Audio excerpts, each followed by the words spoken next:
Bonjour mes amis, c'est toujours moi, votre ami Tony Ben Serge Samuel Diakumpona. Je viens à vous pour une nouvelle vidéo, mais qui sera la suite de la première dont je parlais sur ce sujet qui a enflammé la toile. Connais-toi toi-même, cette pensée de Socrate, comme je l'ai dit la dernière fois, qui a été découvert en 1843 par un explorateur français répondant au nom de M. Émile Pryce d'Avesnes. Il a découvert ce papyrus sur lequel était écrit « Connais-toi toi-même et tu connaîtras les dieux et l'univers ». Et les érudits grecs, bon, on les appelle érudits, pourquoi? Parce qu'ils devaient érudits après, mais ils ont été en Égypte antique, donc Kemet, où ils ont appris les sciences, donc telles que Socrate et les autres. Ils ont appris les sciences, et puis ils ont ramené de l'Égypte cette maxime, connais-toi toi-même et tu connaîtras les dieux et l'univers. Et comme j'avais dit la dernière fois, cela a été écrit par Ptahhotep, P-T-A-H-H-O-T-E-P,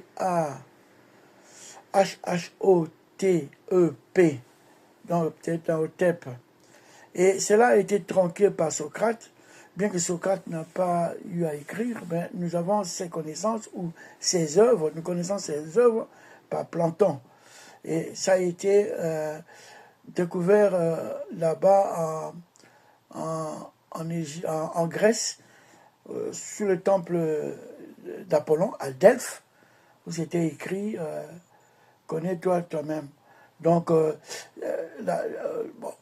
le dieu grec Apollon, par ses prophétesses ou ses prêtresses, qui donnaient ça aux humains. Les humains, quand ils venaient prendre les oracles, on leur a donné cette maxime. Bon, comme j'avais dit la dernière fois, cela a été écrit en Égypte antique, donc Kemet. Ça a été écrit en 2400 avant Jésus-Christ. Ça, c'était simplement un rappel. Il faut toujours rappeler pour que les gens sachent que les connaissances, les anciennes connaissances, comme on dit chez nous au Congo, l'homme noir n'a pas tiré la queue. C'est une expression congolaise pour dire qu'il n'a pas toujours été le dernier. Donc les anciens égyptiens que nous appelons, parce que même le terme Égypte vient de grec, les anciens égyptiens donc, ou les Kemet, c'est chez eux où il y avait les maisons de savoir, où les gens venaient apprendre sur la religion, sur la philosophie, sur les sciences telles que sociologie, mathématiques, médecine, ainsi de suite. Bon, en fait, le sujet aujourd'hui, ce n'est pas faire un rappel sur l'histoire, mais le sujet aujourd'hui, c'est parler sur la motivation. Connais-toi toi-même. J'avais donné des exemples tels que Moïse, l'exemple de Moïse par rapport au grand Pharaon, l'exemple d'un de mes confrères de Mandakamaville, une grande ville d'une des provinces de la RDC, qui s'est identifié à une voix qu'il a entendue la nuit. Il a connu qui il était, et après multiples travail, il est devenu une grande vedette dans le domaine des divertissements. Aujourd'hui, parce que j'ai eu le rapport par rapport aux internautes qui m'ont demandé si je pouvais encore donner plus d'exemples.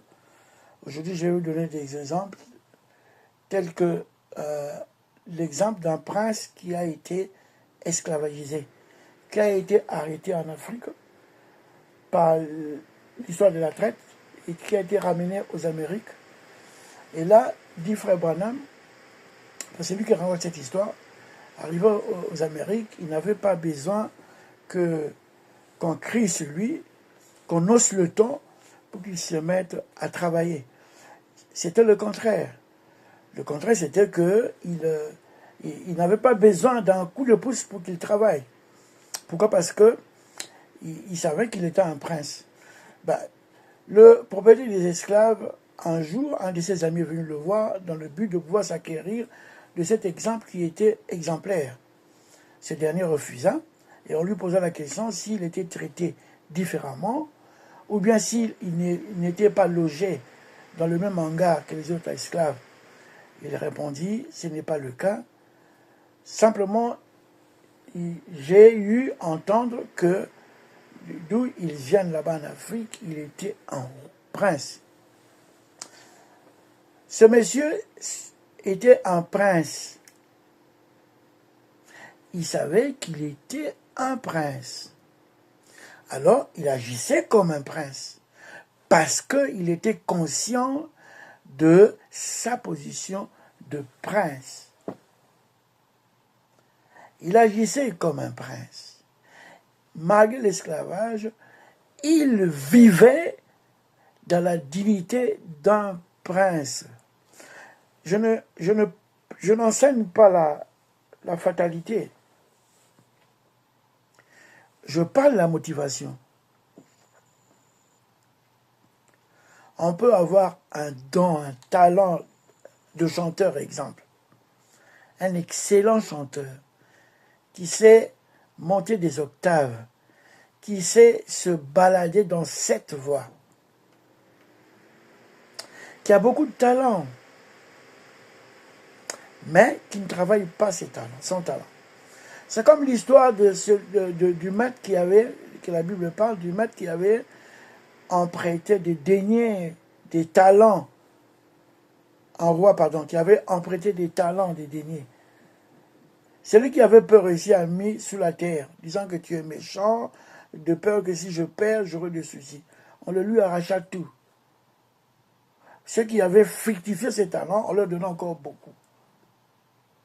Donc, connaître sa position, primo, il faut connaître sa position.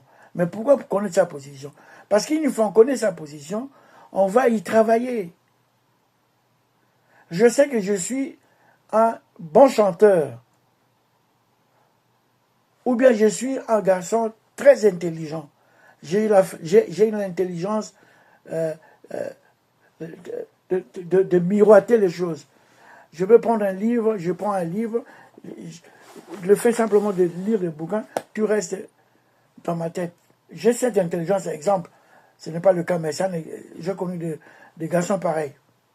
Mais si je ne lis pas pour miroiter, pour graver tout ce que j'ai lu dans ma caboche, dans ma cervelle, ça ne va rien donner après. Je sais, à l'école élémentaire, étudier ou pas, avec des amis, on faisait le maximum, au moins 95, 96, 97, même 98% à la fin de l'année. Mais arrivé au lycée, les choses changent. Tu ne reprends pas le soir tes matières, malgré ton intelligence, tu auras un gros 0. Parce que je sais, je suis intelligent, je sais que je peux facilement comprendre les choses, je sais, maintenant je dois y travailler. Je travaille pour mettre en diapason mon intelligence avec le travail. Et il y aura du résultat.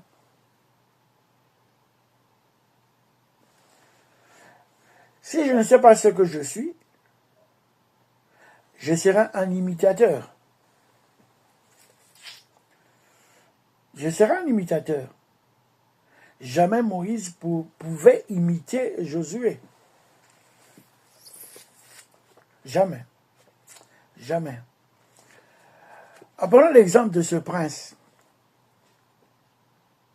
Vous savez, chez le Bantou, pour être roi, il faut au préalable avoir été un prince. C'est le principe. Pourquoi? Parce que être prince signifie pas comme aujourd'hui, un prince peut aller aux Champs-Élysées, rouler avec de belles voitures, faire tout ce qu'il veut. Non. Tu mets une vie de sacrifice. Parce que tu deviendras un jour roi. Une vie de sacrifice, une vie d'abandon, une vie de privation, une vie de bataille. Tu dois beaucoup apprendre, passer ton temps à la lecture, apprendre presque toutes les stratégies économico-politiques, sociales, ainsi de suite, et puis apprendre aussi sur la spiritualité de ton pays, parce que chez les Bantous, un roi était aussi un prêtre. Vous voyez, un roi était aussi un prêtre, donc il devait tout apprendre. C'est comme aujourd'hui, celui qui n'apprend pas, premièrement, vous ne savez pas qui vous êtes, vous ne vous connaissez pas vous-même, et vous n'apprenez pas, vous ne travaillez pas, et vous voulez prendre de postes qui ne vous conviennent pas, c'est la fin.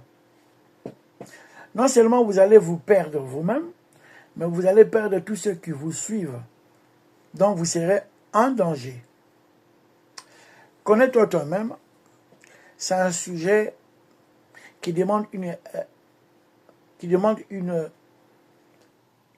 solution importante.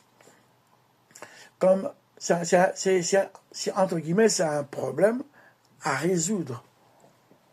C'est un problème important à résoudre.